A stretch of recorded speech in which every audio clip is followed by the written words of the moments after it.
Cette vidéo contient du spoil. N'hésite pas à aller me suivre sur Twitch pour ne pas rater l'émission hebdomadaire, le reçu, de l'actualité, des jeux, des débats. Tous seront condensés en une soirée sur Twitch une fois par semaine. Ça commence très prochainement, je te mets le lien en bio, il y a mon Twitch, abonne-toi et on se retrouve bientôt pour l'épisode pilote de cette émission. Récemment dans Black Clover, un nouveau personnage a été introduit, Adramelech. C'est un personnage assez mystérieux et qui je pense sera développé par la suite, mais je me suis dit que ça serait intéressant de faire une vidéo où on essayait de théoriser sur ce personnage. En tout cas j'espère que ça vous plaira, on est parti.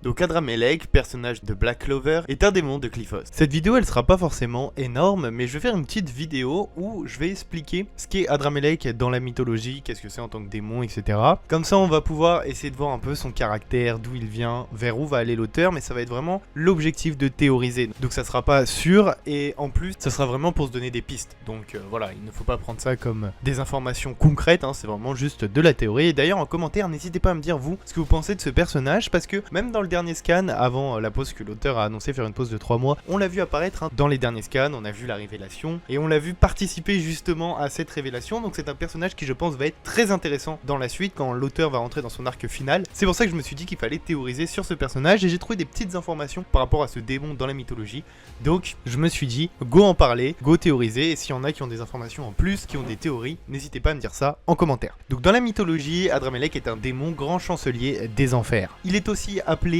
Adramalek, donc avec un A tout simplement. Il est l'intendant de la garde-robe du roi des démons, donc Satan pour le coup, et aussi le président du haut conseil des diables. Il a une très grande influence en enfer et est très respecté. Donc ici on peut aisément imaginer que voilà, l'auteur répétera ses traits de caractère du personnage qui vient de l'outre-monde, et que voilà, ici il aura une place assez importante, une influence dans ce monde, mais aussi qu'il est respecté par tous les autres, du moins tous ceux qui sont en dessous de lui. Donc Adramelech c'est une ancienne divinité assyrienne, donc pour ceux qui ne savent pas, l'Assyrie c'est une ancienne région du nord de la Mésopotamie, et c'est un empire qui s'est formé à partir de celle-ci. Et si vous voulez, les habitants de cette ville adoraient cette divinité et lui faisaient même des sacrifices humains sur des autels dressés spécialement pour lui. Donc oui, ça devient assez sombre. En fait, on lui offrait des enfants que l'on brûlait sur des autels. Oui, c'est très sombre. Pour recontextualiser ça, ça se passait à peu près en 14 avant Jésus-Christ. Donc en fait, ces habitants, ils faisaient passer leurs enfants par le feu en l'honneur de cette fausse divinité et d'une autre, Anamelech. Pour eux, Adramelech représentait le soleil et Anamelech la lune, donc la fausse divinité. Le premier signifie le roi magnifique et le second le roi bénin. Le culte abominable qu'on rendait à ces deux divinités était le même que celui que l'on rendait à Saturne et à Moloch. Ce sont peut-être les mêmes divinités sous des noms différents, on sait pas trop, mais je préfère pas m'avancer, puisque comme je vous l'ai dit, on n'a pas trop d'informations sur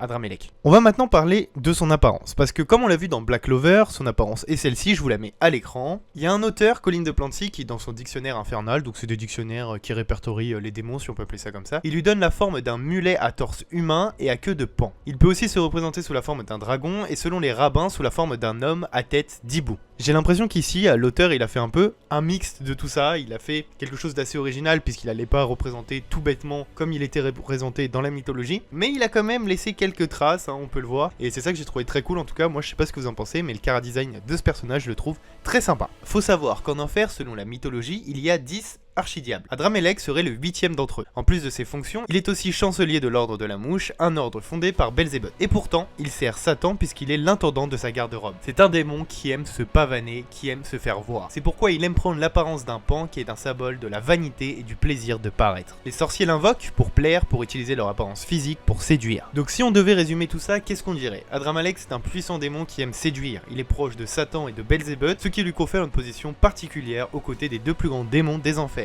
Ce que j'ai bien aimé dans mes recherches, et vous allez peut-être trouver ça un peu bizarre, mais c'est ce que j'ai bien aimé, c'est qu'on ait peu d'informations sur lui. Ce que je veux dire, c'est que l'auteur, il n'a pas utilisé un démon commun qu'on peut retrouver assez facilement dans d'autres recherches, où on a plein d'histoires sur lui. Je trouve qu'il est quand même allé chercher assez loin son inspiration, et quand on fait des recherches sur ce démon, on se rend compte que peu d'informations à son sujet sont référencées. Mais si je devais théoriser sur la place de ce personnage, déjà, on l'a vu, il apparaît à partir du chapitre 317, et directement, on va observer un personnage qu'il ne paraît pas si hostile que ça. Il va se placer en tant qu'observateur et va tranquillement observer le combat qui se déroule devant ses yeux. D'ailleurs, il va être invité à plusieurs reprises à participer au combat, mais on le voit à son attitude assez dédaigneuse et méprisante, que pour lui ça n'en vaut pas la peine et il préfère regarder son camarade galérer. Tout au long du combat, on peut voir un personnage qui a l'air de s'ennuyer, un personnage indifférent. En effet, il n'a pas l'air impressionné par la puissance de chacun ou les pouvoirs de chacun. Le seul moment où on va voir ses émotions changer, son expression faciale changer, c'est au moment où il va se rendre compte que le groupe d'Asta a réussi à battre Lucifero. Et encore, même ici, on va se rendre compte qu'il est assez indifférent à cela et qu'il rigole même par mépris. La dernière apparition qu'on verra de lui avant la pause de 3 mois, c'est lors de la révélation sur l'Empereur Mage, où il reste encore un peu de mystère, mais où ils ont l'air de se connaître et où il lui dit que tout s'est déroulé selon ses plans. Donc on peut aisément imaginer la place importante qu'aura ce personnage tout au long de la suite de l'arc final. Tout ça pour dire que selon moi, si je devais théoriser sur ce personnage, je dirais qu'on va faire place à un personnage assez intelligent, fort, qui sera méprisant dans son comportement, qui occupera une place assez importante selon les dires de la mythologie, et que potentiellement on vient de faire la connaissance d'un des personnages les plus puissants de Black Clover.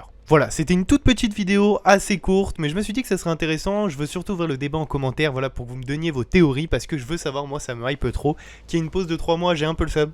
Mais bon, c'est comme ça, j'espère qu'il va revenir avec un arc final incroyable. En tout cas, voilà, c'est déjà la fin de cette vidéo, j'espère qu'elle vous aura plu. N'hésitez pas à vous abonner, à liker, à la partager, ça fait toujours plaisir et ça aide. Moi je vous dis bientôt pour une nouvelle vidéo, c'est Thibaut, allez, ciao ciao.